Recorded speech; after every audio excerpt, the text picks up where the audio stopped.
आज की कहानी उम्मीद। रात के 10:30 बज रहे थे। सभी लोग मंदिर से दर्शन कर लौट कर आ गए थे।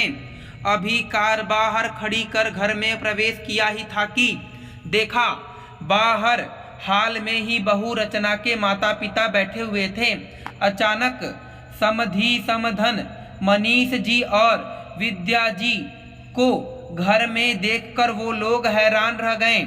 रचना एक तरफ आंखों में आंसू लिए खड़ी हुई थी। एक पल के लिए आरती जी और उनकी बेटी मधु के पैर घर के दरवाजे पर ही ठिठक गए। पर घर तो खुद का ही था तो अंदर तो आना ही था।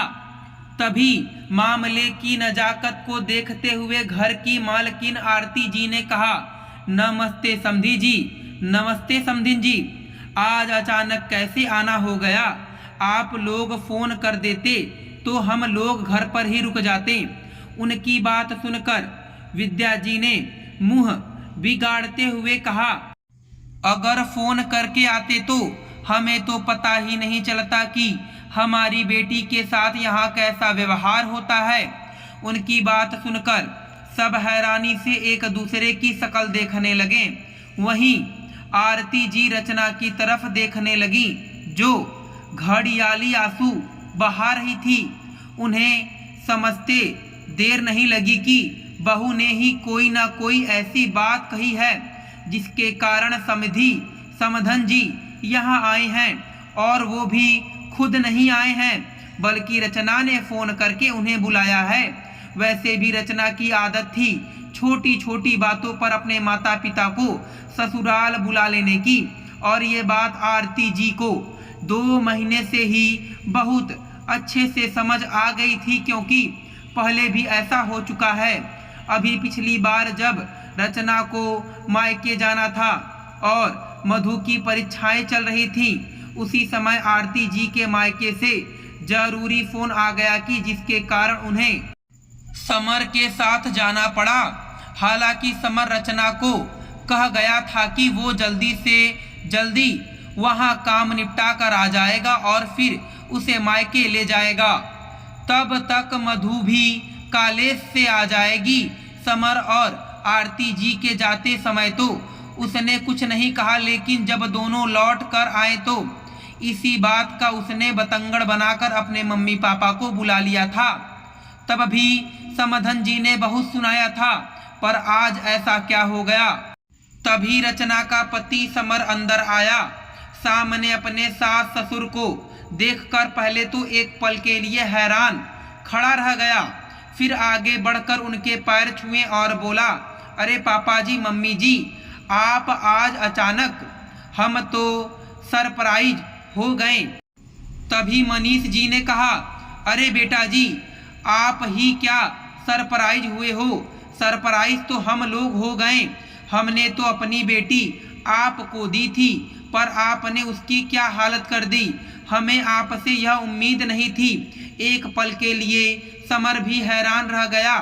तभी आरती जी ने अपनी बेटी मधु से कहा, मधु खड़ी क्या हो, जाओ सबके लिए पानी लेकर आओ। उनकी बात सुनकर मधु तो रसोई में चली गई। पीछे से विद्या जी बोली, माफ करना समधन जी, बहुत हो गई आपकी मेहमान नवाजी। हमने अपनी बेटी आपको दी थी इसलिए नहीं कि आप उसके साथ इस तरह का व्यवहार करेंगे। शादी से पहले तो आपने बहुत कहा था कि बहू तो हमारे लिए बेटी जैसी है। अब क्या हो गया? आप क्या ऐसा व्यवहार अपनी बेटी के साथ भी करती हैं? उनकी बात सुनकर आरती जी ने कहा, बात क्या है समधन जी, मुझे अब तक समझ में नहीं आया, सीधे सीधे बताइए। अच्छा, आपको मेरी बात समझ में नहीं आ रही है, पर उससे पहले कि मैं अपनी बात कहूँ, क्या आप मुझे बताएंगे कि आप लोग इस समय कहाँ से आ रहे हैं? आरती जी के सवाल पर विद्या जी ने एक और सवाल दाग दिया। जी, हम लोग मंदिर दर्शन के लिए गए थे, वहीं से आ रहे हैं। आरती जी हर सवाल का जवाब शांतिपूर्वक दे रही थी। विद्या जी बोल पड़ी, आपका पूरा परिवार मंदिर गया था, पर मेरी बेटी क्या आपके परिवार का हिस्सा नहीं थी जो उसे लेकर नहीं गए? यहाँ घर में अकेले छोड़कर चले गए, जैसे वो आपकी बहू नहीं, इस घर की चौकीदार हो। पर रचना ने ही तो मना किया था, हम तो उसे ले जा रहे थे।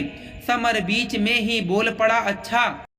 फिर रचना की मम्मी ने कहा, अच्छा, उसने मना किया तो आपने एक बार भी नहीं पूछा कि वो क्यों नहीं जाना चाहती और क्यों इच्छा होगी उसकी आपके साथ जाने की, जब आपकी मम्मी हर चीज में अपनी टांग अड़ा देती हैं। फिर विद्या जी अपने हाथ नचाते हुए बोली। उनकी बात सुनकर आरती जी हैरान होते हुए बोली, मैंने क्या टांग अड़ा दी समधन जी, समझाएंगी आप? अरे दोनों की नई नई शादी हुई है, अभी तो इनके घूमने फिरने के दिन हैं और आप हैं कि इन दोनों के बीच में आ जाती हैं। आपकी तो उम्र हो चुकी है, इन बच्चों को आपस में घूमने फिरने का वक्त दीजिए, विद्या जी बोली।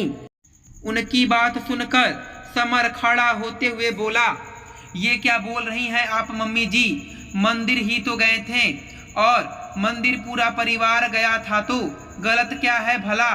इतनी सी बात के लिए इतना बड़ा बतंगड़ क्यों बना दिया? समर चुपचाप बैठ जाओ, मैं बात कर रही हूं ना, तुझे बीच में बोलने की जरूरत नहीं है, शांति रख, आरती ने कहा। बतंगड़ क्यों ना बनाऊं?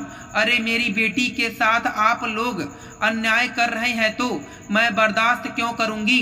अरे मैंने अपनी फूल से बच्ची दी है आपको, देखो उसको रुला रुला कर कैसी हालत कर दी है आपने। अगर आप लोग बहू को बेटी ही समझते हैं तो हमें यूं बार बार तो यहाँ आना नहीं पड़ता। सचमुच यही बात है, आपकी बेटी को हम दोनों माँ बेटी का समर के साथ जाना बुरा लगा या मैंने उसे डांटा इसलिए बुरा लगा? आरती जी ने रचना की तरफ देखते हुए कहा, मम्मी जी अगर मैं जीन्स पहनकर मंदिर चली जाती तो भला इसमें गलत क्या था जो आपने मुझे इतनी जोर से डांट दिया? अब की बार रचना बोली, पर मैंने तुम्हें अकेली ही तो नहीं डांटा था, मधु को भी तो डांटा था, वो तो चुपचाप सूट पहनकर आई मंदिर जाने के लिए, पर तुमने तो साथ चलने से मना कर दिया, ये कहकर कि सिर दर्द हो रहा है, थोड़ी देर आराम करूंगी तो ठीक हो जाएगा, आप चले जाइए। आरती जी ने कहा, अरे ऐसे कैसे डांट दिया? बहू अगर जीन्स पहन ले तो क्या समस्या है? हमें नहीं पता था कि आप इतने पुराने ख्यालात के हो। विद्या जी बीच में बोल पड़ी, देखिए समधन जी, आपकी बेटी अभी भी जीन्स पहनकर ही खड़ी है, मेरी अपनी सोच है, मंदिर में यूं कटी फटी जीन्स पहनकर जाना मुझे अच्छा नहीं लगता, आखिर हमारी भी संस्कृति है। मैं एक माँ हूँ, मैं अपने बच्चों को नहीं समझाऊंगी तो कौन समझाएगा, इसलिए मैंने मना कर दिया। मुझे नहीं पता था कि इतनी सी बात का इतना बड़ा बतंगड़ बन जाएगा।